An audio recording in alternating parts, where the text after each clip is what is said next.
मुझे आप सब के बीच आज मिलने का और बातचीत करने का सौभाग्य प्राप्त हुआ है।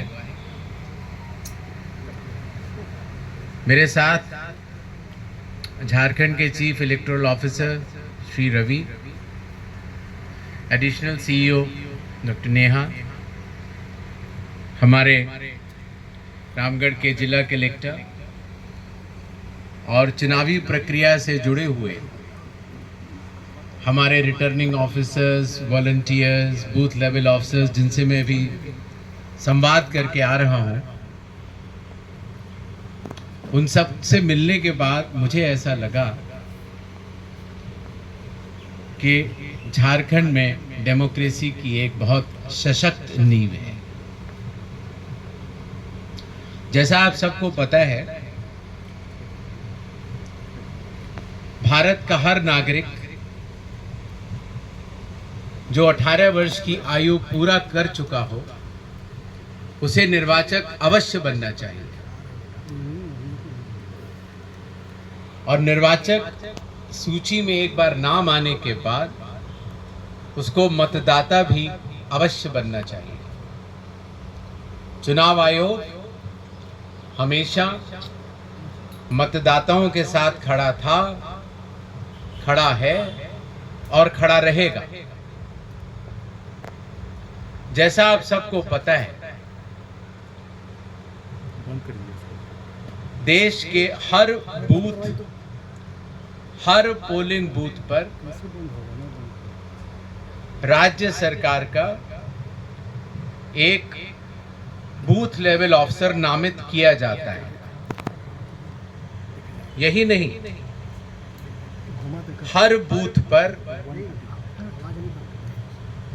हर राजनीतिक दल को यह अधिकार होता है कि वो बूथ लेवल एजेंट्स को नामित करे। अर्थात हर बूथ पर जब भी किसी भी भारत के नागरिक को अपना वोट या तो बनवाना हो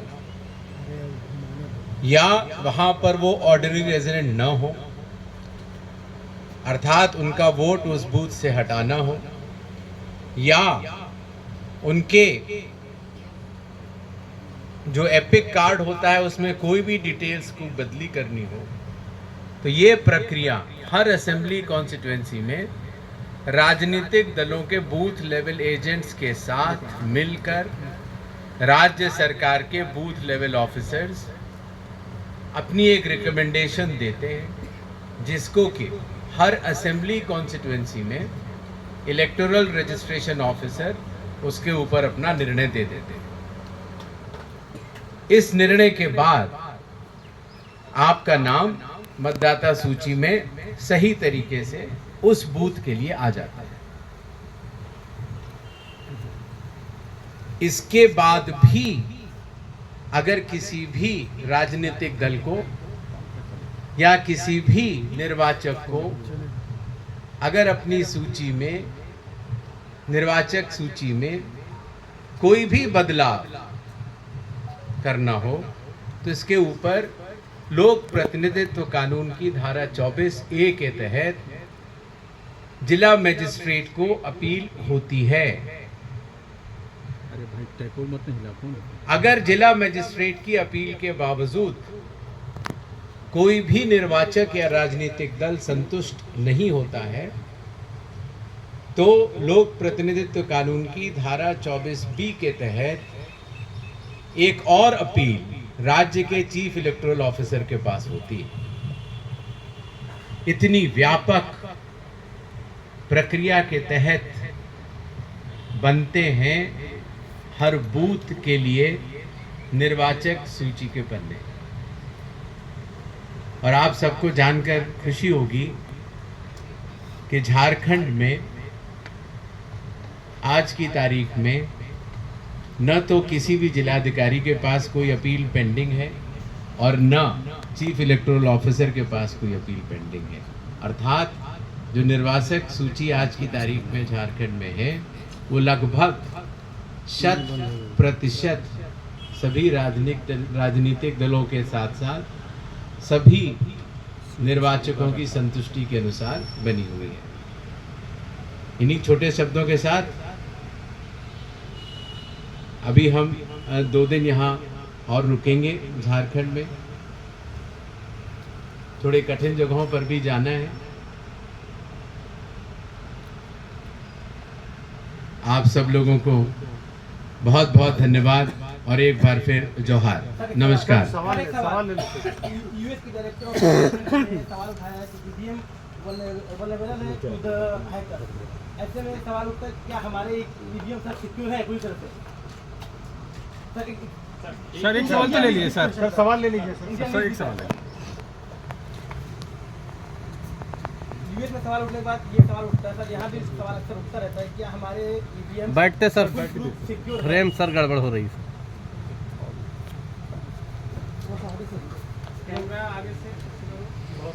हाँ ठीक है सर।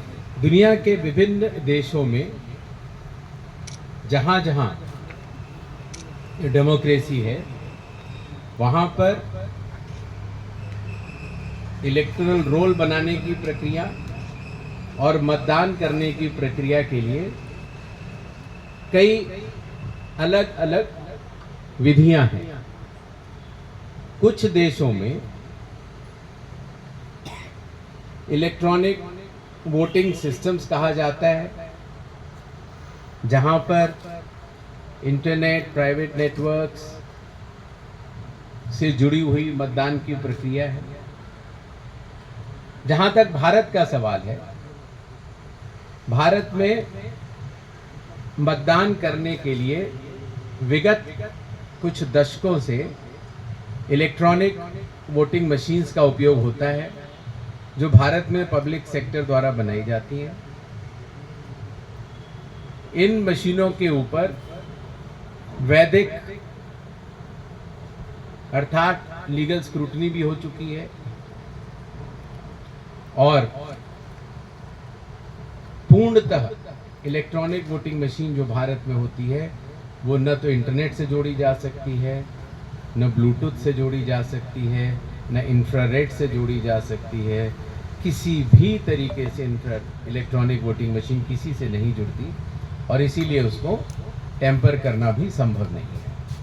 अतः भारत की जो ईवीएम है वो टेम्पर प्रूफ है और जिस पर मतदाता जिस बटन पर अपनी उंगली दबाता है उसी की वीवीपैट स्लिप निकलते हुए वो उसको देखता है और उसी की जब गिनती होती है तो अभी तक 5 करोड़ से भी ज़्यादा वीवीपैट की स्लिप्स की गणना हो चुकी है और एक भी अंतर वीवीपैट की स्लिप में और ईवीएम में नहीं आया है।